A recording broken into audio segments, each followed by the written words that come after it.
We are in the midst of a climate emergency. We cannot afford to continue damaging our environment. And the UK is experiencing its hottest ever day after the Met Office issued a red extreme heat warning in an area stretching between London, Manchester. Well, soaring temperatures are still hitting most of Europe. There are wildfires in Portugal and Spain. Drought has been declared in many parts of England in the last few hours, following the driest July in the country since 1935. The recent heat wave and lack of rainfall have led to low water levels in many of the UK's canals. The historic and deadly heat wave continues in Europe as well. In fact, there are fires in and around London burning tonight. Fires rage either side of the Thames. More and more people are waking up to the harsh reality that faces the future of our young. And we've seen it with the latest round of Labour and Conservative Party conferences, where environment was a big policy for one of our leading parties. An energy bills crisis facing millions of families, an energy security crisis, and the climate crisis. I say to you, these emergencies demand the boldest of leadership.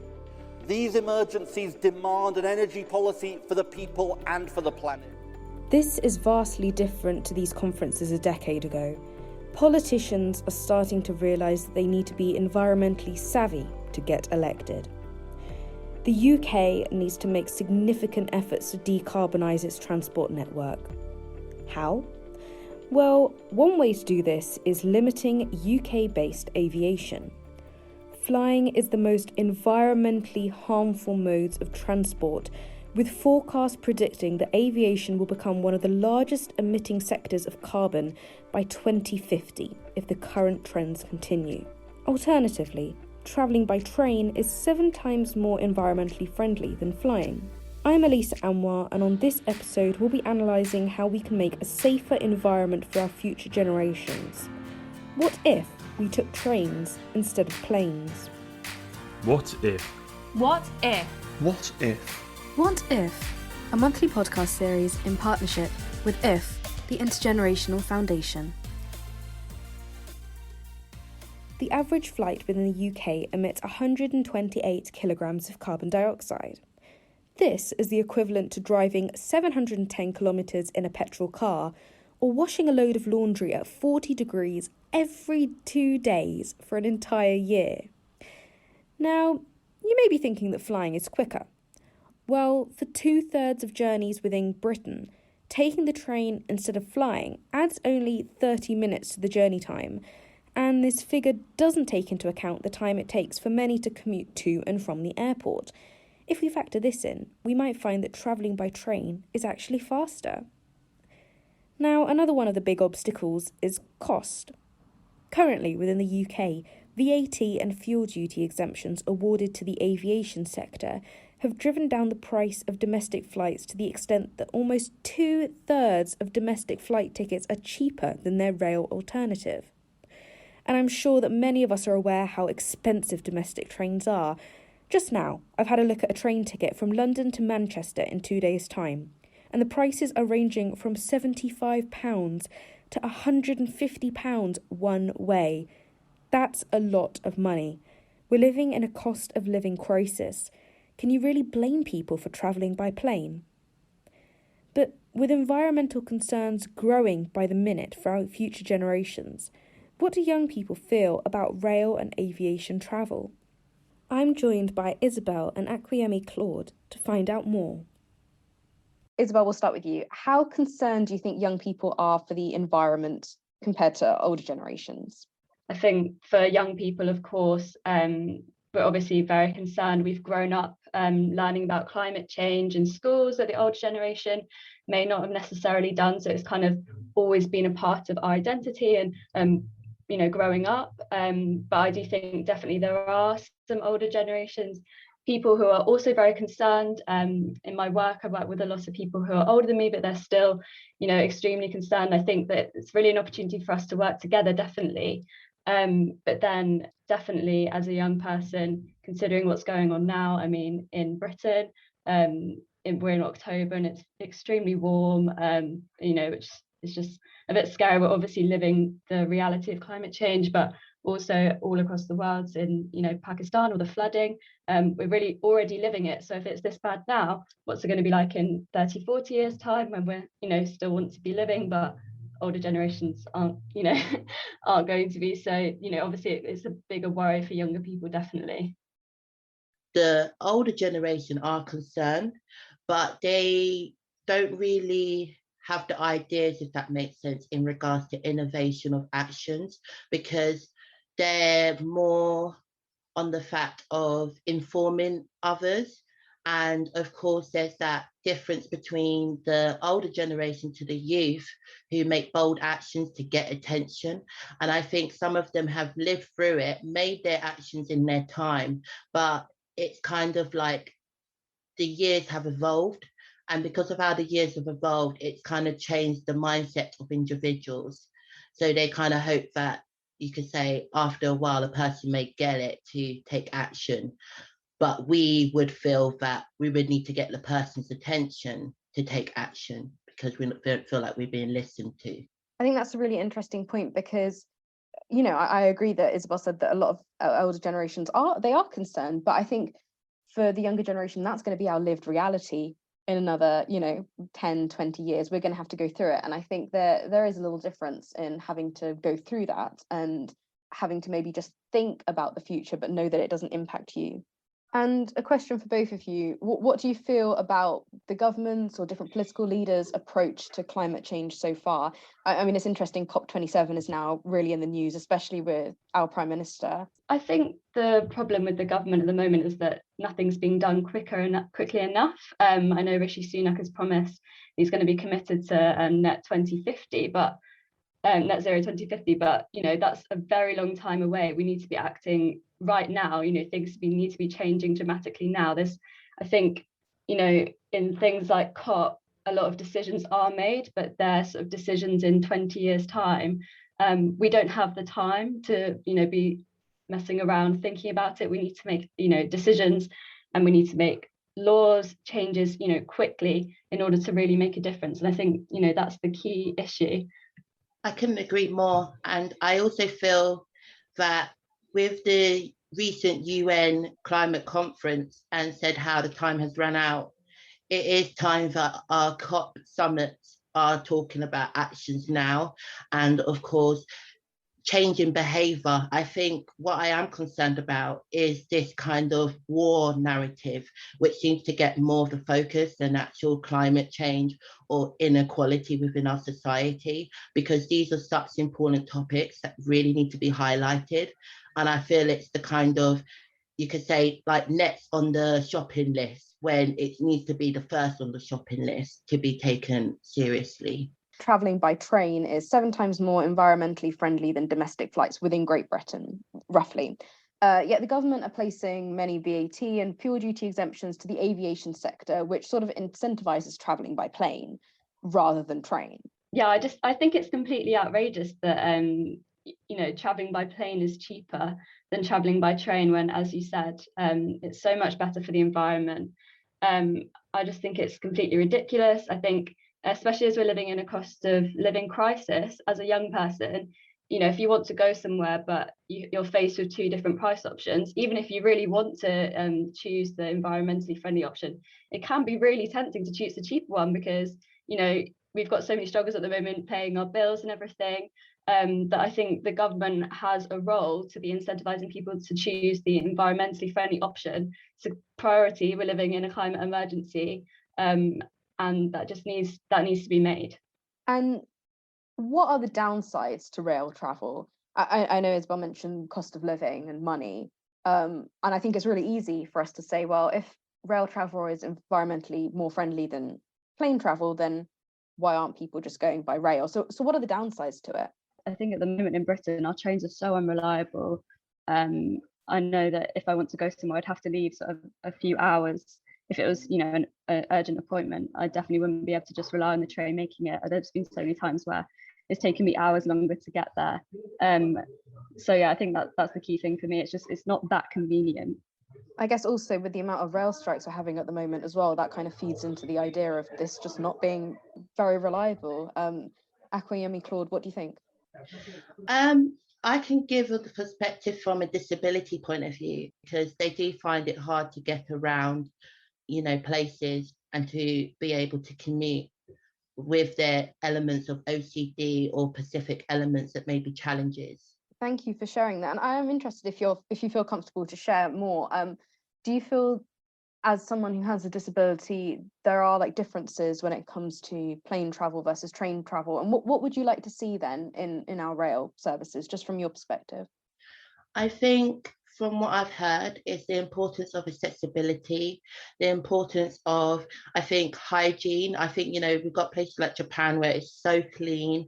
And for me, I'm really quite, I found that difficult, especially in the factor of my own concerns with crowds as well. So I think, we need places where there's not too many crowds. And I think the option where, we are able to travel by car, but able to travel with assistance and these options that can be accessible for people with disability. It's still got a way to go in being inclusive.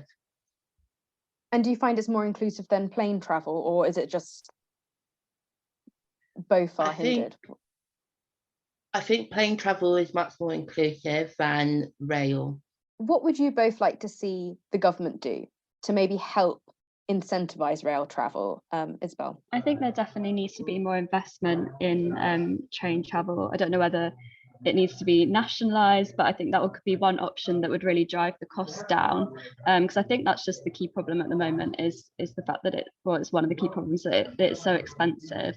And one way to do that would either be just government investment, paying the workers properly so that they don't go on strike. And like you said, make sure to be hiring people, so they don't feel they have to go on strike, because obviously that's, a key reason why it's so unreliable at the moment. Obviously it's not, their fault, they're completely entitled to, and I feel like if you're being underpaid, that that's what you should be doing. And yeah, we just need more investment in it to really incentivize people to want to use it, because we put environmental problems at the top of the agenda. That's what needs to be incentivized. And I think we need, what I'm very aware of, and I get in data with these emails of interesting information, but also tragic stories, is the gap between the train and the platform. I'm aware that there's been a big statistic where amount of people who are blind would feel at risk of boarding on a train. And also I think there's that importance of investment, importance of putting the living wage up, that people feel that they are able to work, to able to live. That is so paramount. And the importance of still having human operation and not really relying heavily on robot systems and the future of technology, which is still very, it's wavy sometimes, because it can't be a guarantee that it's going to be functioning at full capacity. IF argues that the government should introduce incentives to travel by rail rather than flying, and it can be done. So much money was spent bailing out the aviation industry in the wake of the COVID-19 pandemic. This money could have been spent on developing a more sustainable transport system that is fairer to future generations. And other countries have done it. For example, in France, domestic flights that can be travelled by train in under 2.5 hours have been banned. IF believes that this ban in the UK could reduce domestic aviation admissions by 33%. So let's hear from the author of the report to find out more. I'm joined by John Hobby to see what he has to say. So there's been a great deal of inequality in the money that the government have directed towards the aviation industry versus our rail services. So could you maybe talk me through and talk our listeners through some of the inequalities there? So when we're talking about in absolute terms, sort of just the sheer numbers of the subsidies, the government subsidy for the rail industry is actually bigger than for domestic aviation. However, once you factor in the number of people who are taking domestic flights versus rail journeys within the UK, the subsidy per passenger is so much bigger. So back in 2017-18, the government provided a subsidy of 6.4 billion for the rail industry to support the 1.7 billion passengers who travelled by rail that year. So that works out overall to a subsidy of about £4 per passenger. Whereas in the report, when it comes to domestic aviation, we found that the government subsidises domestic aviation to the tune of around £470 million. That was in 2018-19. That works out to around £22 per passenger in that year. So that's a difference of around, five times more, a 5 times larger subsidy for domestic aviation than the rail industry. So why isn't the government helping the rail industry to the same extent as it helps with the aviation industry? I mean, I think part of it is obviously because, sort of the required infrastructure for rail travel is just, much more extensive and much more expensive. Trains, you need hundreds of kilometres of track and stations in very expensive city centres. So, that's really vast and expensive infrastructure. Whereas airports require relatively much less investment, sort of 2 airports on the outside of cities. So sort of I think governments are kind of scared away by that big upfront investment.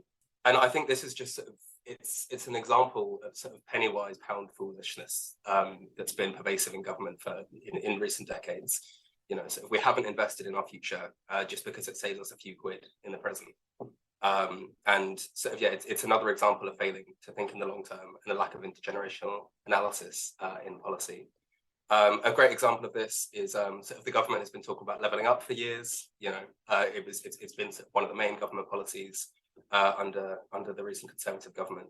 But earlier this year, the government scrapped Northern Powerhouse Rail and the eastern leg of HS2, which would have been 2 really meaningful policies to spread opportunities to the north of England. Well, I guess the government would counter that and say that they are thinking about the future. So let's talk about the Jet Zero strategy. So this is a report released by the UK government that's meant to address rapidly growing emissions from the UK's aviation sector, and they aim to make it net zero compliant by 2050, which I think sounds really promising. But could you maybe talk our listeners through the report and explain why it isn't as great as we think it is? So as you say, it sets out, it plans for all of UK aviation to be net zero by 2050. It plans for UK airports and all of domestic aviation to be net zero by 2040. So these net zero goals, sort of the plan is to achieve them with sort of 3 key low carbon aviation technologies: hydrogen aviation, sustainable aviation fuel, and carbon capture and offsetting. It also sets out, increased investment in the technologies I've just named, and sketches out sort of a rough industrial strategy to foster collaboration between the government, industry, and academia to increase innovation in sustainable aviation technologies. However, once you take a little closer look at the review, which we did at IF, we felt that it was overly reliant on sort of very optimistic assumptions and therefore fails to recognise the real trade-offs that lie at the heart of decarbonising our transport network. So one of these, overly optimistic assumptions is the rate of improvement in sort of traditional aviation technologies. The report sets out a 2% improvement per year, whereas sort of other sources say a 1.4% improvement per year is a much more sort of realistic figure. That sounds like a small difference, sort of 0.5%, 0.6%, but over time that really compounds very quickly to be a large difference. Another such criticism is that it's heavily reliant on offsetting, which are typically, sort of quite inaccurate and easily manipulated. This report leads the government to conclude that the aviation industry can continue to expand without really any active decarbonisation initiatives, because they say that a development in low carbon technologies and future innovations will help clean up the mess. But I guess all of their proposed technologies are either like ridiculously expensive, or they wouldn't actually like actively reduce emissions by as much as they're saying that they would. So it's almost as though they're gambling our future on these unproven technologies. You use the word optimistic assumptions there, and I think that's very much true. Mm-hmm. Yes, I think so. Even central to the plan is offsetting, right? So they can always just say any emissions, any shortcomings in this, we'll just offset it. It's interesting because there's like no mention in your report. You say that there's like no mention of limiting the growth of passenger numbers. It looks as though like passenger numbers are going to increase, right?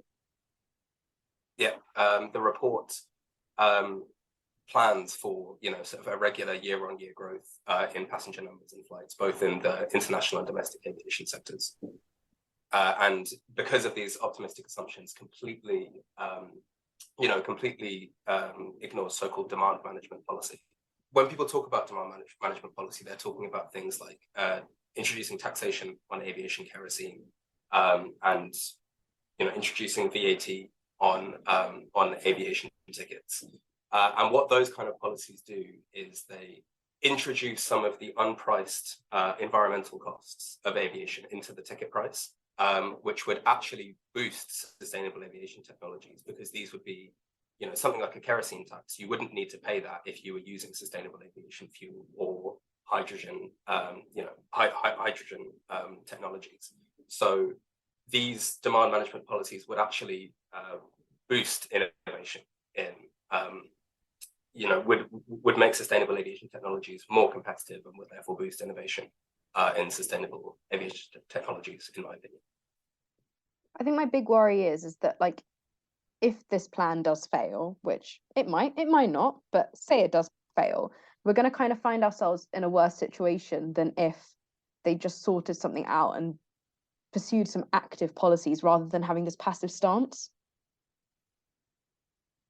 Yeah, exactly. So it's that age-old adage that prevention is better than cure, right? Why don't we try and deal with the problem now by sort of actually properly taxating and regulating aviation, limiting its growth, sort of to slightly more sustainable levels, and to reduce emissions in the here and now and stop the problem from getting worse in the future.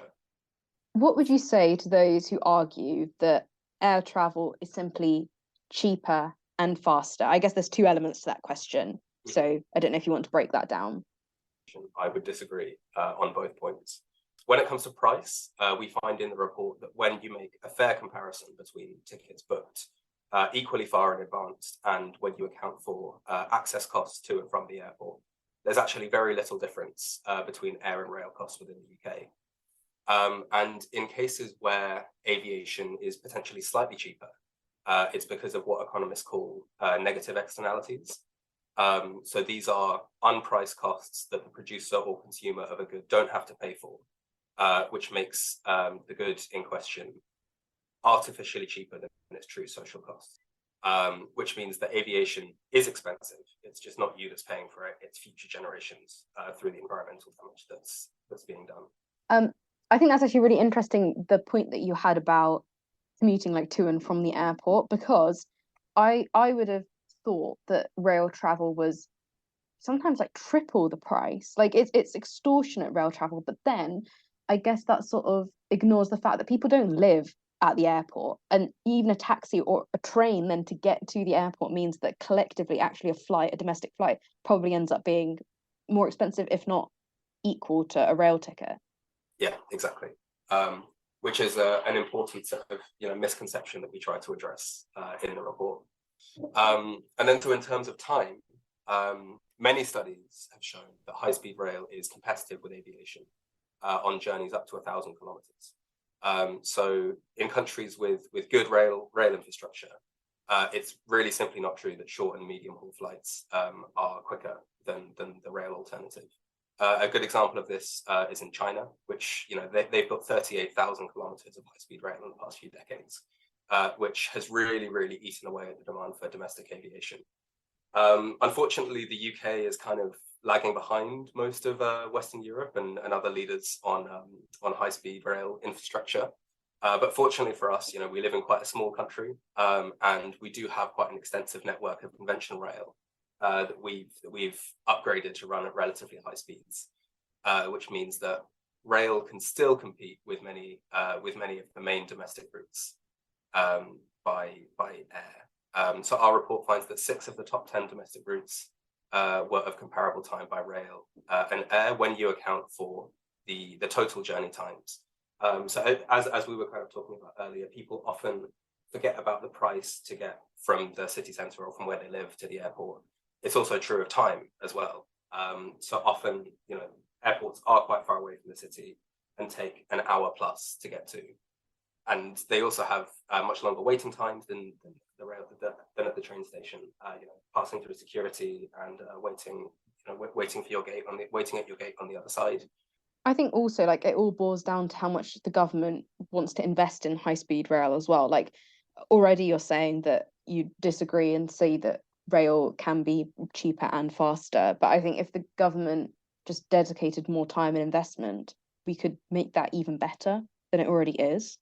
Yeah, I 100% agree with that. So really it's a matter of political will and where the government's priorities are. All of the findings of IF's report strongly encourage the government to actively put in place policies which incentivise train travel. For example, the introduction of rail miles programmes that work similar to air miles, or more transparent ticketing programmes to get better deals, the prioritisation of upgrading rail travel from the east to the west. Also, one has to ask whether government ministers always need to fly to meet each other. COVID's proved that Zoom meetings can happen. It's not impossible. Other countries have done it, so why can't we? The government should put its obligation to lower emissions at the heart of all policy-making decisions, in the interests of young people and in the interests of our future. Fighting for equality amongst current and future generations is something that we should all strive towards and is central to the work of IF. If any of the topics in discussion in this month's podcast have caught your attention, then head over to www.if.org.uk, where IF have conducted incredible research into the topic, or follow the Intergenerational Foundation on Twitter, Facebook, and even Instagram. There you'll be able to find our incredible report, Trains Over Planes. What if? What if? What if? What if? A monthly podcast series in partnership with IF, the Intergenerational Foundation.